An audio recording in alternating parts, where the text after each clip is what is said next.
बाराबनी थाना क्षेत्र के पुछड़ा ग्राम पंचायत अंतर्गत मदनपुर गांव में एक युवक की गिरफ्तारी ने एक नया विवाद खड़ा कर दिया है। पुलिस ने 33 वर्षीय शरीफ मीर को गिरफ्तार किया।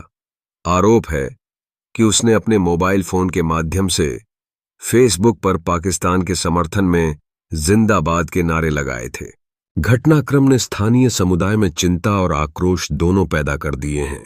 आरोपी ने केवल इस पर ही अपनी गतिविधियां सीमित नहीं रखीं, बल्कि भारत के एक प्रमुख राष्ट्रीय समाचार पत्र के खिलाफ भी नकारात्मक टिप्पणियां कीं। शरीफ मीर, जो पेशे से ड्राइवर हैं, जामुरिया की एक आयरन स्पंज फैक्ट्री में काम करते हैं। स्थानीय निवासियों का कहना है कि ऐसे बयानों से न केवल समाज में अस्थिरता आ सकती है, बल्कि यह देश की एकता को भी खतरनाक रूप से प्रभावित कर सकता है। पुलिस की कार्रवाई ने इस बहस को और ज्यादा तेज कर दिया है। गिरफ्तारी की खबर फैलते ही शरीफ के परिजन पुलिस थाने के बाहर जुट गए। यह दर्शाता है कि मामले में व्यक्तिगत और सामाजिक दोनों स्तर पर गहराई है। पुलिस ने आरोपी का मोबाइल फोन भी जब्त कर लिया है, जिसमें वह विवादित पोस्ट सोशल मीडिया पर साझा की गई थी।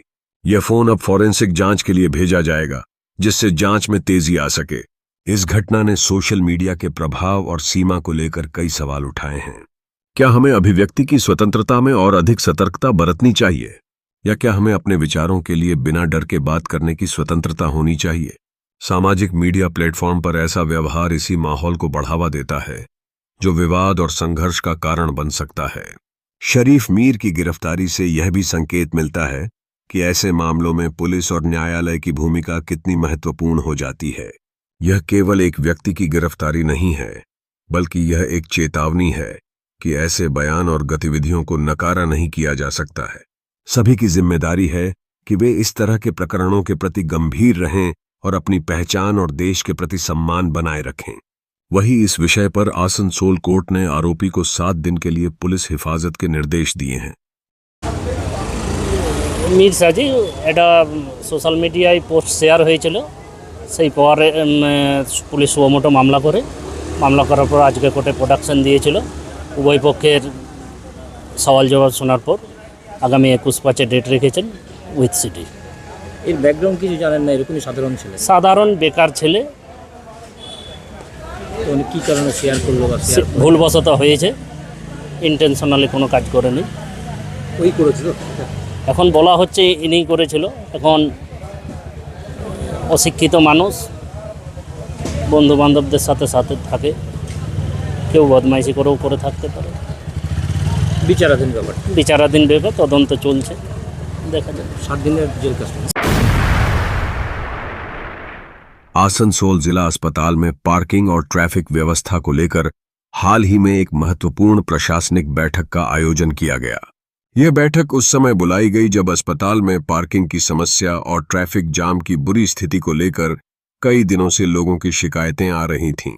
बैठक के दौरान महकमा शासक, अस्पताल के सुपर, पुलिस प्रशासन तथा ट्रैफिक विभाग के अधिकारी उपस्थित हुए। बैठक में ट्रैफिक डीसी सतीश पशुमूर्ति ने बताया कि इस क्षेत्र के हालात का पूरी तरह से निरीक्षण किया गया। निरीक्षण के दौरान अधिकारियों ने पाया कि असुविधाओं का मुख्य कारण पार्किंग की अव्यवस्था है। अस्पताल आने वाले मरीजों और उनके परिवार के सदस्यों को इस समस्या का सामना करना पड़ता है। इसलिए प्रशासन ने निर्णय लिया कि इस समस्या का समाधान अविलंब किया जाएगा। बैठक में वैकल्पिक पार्किंग स्थानों की पहचान करने का कार्य भी किया गया। अधिकारियों ने चर्चा की कि शहर के निकटवर्ती क्षेत्रों में ऐसी जगहों का चयन किया जाएगा जहां मरीज और उनके परिजन सुरक्षित रूप से वाहनों को पार्क कर सकें। इसके अलावा ट्रैफिक व्यवस्था को सुचारू बनाने के लिए अतिरिक्त पुलिस बल तैनात करने का भी प्रस्ताव रखा गया। अधिकारियों ने आश्वासन दिया कि जल्द ही एक प्रभावी योजना तैयार की जाएगी, जिससे पार्किंग की समस्या का समाधान हो सके। इस योजना के तहत न केवल पार्किंग की व्यवस्था में सुधार लाया जाएगा, बल्कि यातायात के प्रवाह में भी बढ़ोतरी होगी। इसके बाद मरीजों और आम नागरिकों को अस्पताल आने में किसी प्रकार की परेशानी का सामना नहीं करना पड़ेगा। इस बैठक का मुख्य उद्देश्य यही था कि जो भी असुविधाएं अस्पताल आने वाले लोगों को हो रही हैं, उनका निदान समय पर किया जा सके। सभी संबंधित अधिकारियों ने यह सुनिश्चित करने का आश्वासन दिया कि बैठक के परिणाम स्वरूप जल्द ही सकारात्मक परिवर्तन देखने को मिलेगा। सभी ने इस समस्या के समाधान के प्रति अपनी प्रतिबद्धता जाहिर की और भविष्य में इसी दिशा में कार्य जारी रखने का निर्णय लिया। আজকে আমরা হসপিটাল ডিস্ট্রিক্ট হসপিটাল ভিজিট করছি। হসপিটালের ভিতরে যে গাড়ি পার্কিংকে নিয়ে অনেক দিন ধরে প্রবলেম চলছিল, তো ওটাকে রিজলভ করার জন্য পুলিশের পক্ষ থেকে আমি আর ডিএম সাহেব আছেন, হসপিটাল অথরিটি, এএমসি থেকে আছেন, সবাই আমরা আজকে ভিজিট করেছি। তো জায়গাগুলো দেখছি যেখানে ভালো করে পার্কিং করা যায়, আর প্রবলেমগুলো কী আছে ওগুলো আইডেন্টিফাই করছি। স্যার, একটা টোটো সমস্যা রয়েছে এখানে, টোটো স্ট্যান্ড নেই, তো এখানে কোনো মানে প্যারালালি অন্য কিছু ব্যবস্থার কথা ভাবছেন আপনারা? টোটো স্ট্যান্ডকে নিয়ে এখনও চিন্তা ভাবনা হয়নি। আমরা যে 4 হুইলার আর 2 হুইলার আছে ওইগুলোকে যেহেতু জায়গা একটু কম আছে, তো ওইগুলোকেই ভালো করে আমরা পার্কিং করানোর জন্য চেষ্টা করছি। টোটো ড্রপ করবে, বেরিয়ে যাবে, তো পার্কিং করার মতো এখানে অতটা জায়গা নেই। আজকে আমরা ওই হাসপাতালের বিভিন্ন অভাব অভিযোগের আগের দিন ডিএম সাহেব, মন্ত্রীমশাই, এসডিও সাহেব, ট্রাফিক ডিসি আমরা সব বসেছিলাম। হাসপাতালের সেফটি সিকিউরিটির জন্য আমরা ঘুরে ঘুরে দেখছি যে পার্কিং জোন কোথায় রাখা যায়, কিভাবে হাসপাতালকে আরও যানজট মুক্ত করা যায়, এসবি গড়াই রোডকে যানজট মুক্ত করা যায়। ইতিমধ্যে মহিশিলা থেকে এসবি গড়াই রোডের ওইদিকে একটা আমরা রাস্তা করে দিয়েছেন মন্ত্রীমশাই, ওখানে প্রচুর লোকের সুবিধাও হয়েছে। আর আনঅথরাইজ যারা আছে তাদের কিন্তু আমাদের যা আমাদের কাছে অভিযোগ উপর থেকে উপরে গেছে, সেই অভিযোগ অনুযায়ী আমরা সব পরিদর্শন করছি, সেফটি সিকিউরিটির ব্যাপারটা মাথায়। কি কি অভিযোগ উঠেছে? অভিযোগ আনঅথরাইজভাবে কেউ দরজা ফুটিয়ে দোকান করছেন হাসপাতালের বাউন্ডারির ভিতরে, আনঅথরাইজভাবে কেউ চপ সিঙ্গাড়া ভিড়ছেন ঠেলা নিয়ে রোড ক্লোজ করে, সেগুলো কিন্তু আস্তে আস্তে বন্ধ করবে। तेज गर्मी का मौसम लोगों के लिए चुनौती पेश कर रहा है, विशेष रूप से जब तापमान 45 से 44 डिग्री सेल्सियस तक पहुंच जाता है। ऐसे मौकों पर प्यास बुझाने की आवश्यकता अधिक महसूस होती है। आसनसोल नगर निगम के वार्ड 44 में इस समस्या के समाधान के लिए एक महत्वपूर्ण पहल की गई है, जिसमें राहगीरों के लिए ठंडा पानी उपलब्ध कराया जा रहा है। वार्ड 44 के तृणमूल पार्षद और नगर निगम के चेयरमैन अमरनाथ चटर्जी ने जीटी रोड पर ठंडा पानी पिलाने की इस सेवा की शुरुआत की है। यह पहल न केवल राहगीरों को राहत देने के लिए है, बल्कि यह समाज के विभिन्न समुदायों में एकता और सहयोग का प्रतीक भी है। सेवा भाव से प्रेरित होकर लोगों ने इस कार्य में सक्रिय भागीदारी की है।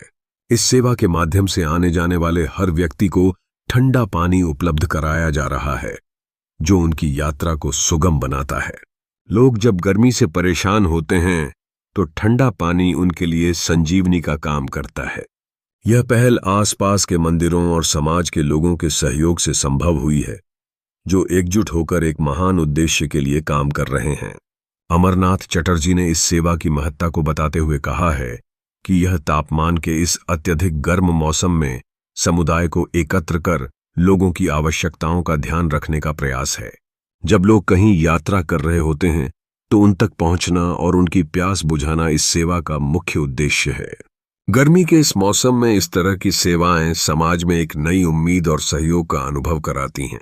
जब समुदाय मिलकर एक जोश में काम करता है तो यह न केवल उनकी अपनी भलाई के लिए है, बल्कि यह सभी के लिए प्रेरणा भी बनता है। इस तरह की पहलों से समाज में भाईचारे और एकता को बल मिलता है। জল খাওয়ানোর প্রোগ্রাম করলাম।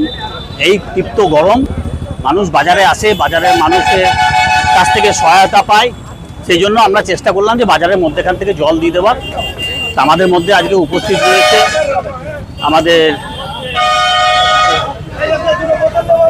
মুকেশ শর্মা রয়েছে, আমাদের বিমল রয়েছে, আমাদের পুতুল রয়েছে, আমাদের প্রকাশ দিবান রয়েছে, আমাদের লালন রয়েছে, বুবুদা রয়েছে, সঞ্জয় রয়েছে, আমাদের অরুণ শর্মা রয়েছে মন্দিরের প্রধান, আমাদের রোহন রয়েছে, আমাদের সানি রয়েছে। সবাই মিলেই আমরা এই উদ্যোগ নিলাম যে আমাদের যাতে এখানে বাজারের মানুষকে জিলাপি এবং জল খাওয়ালাম।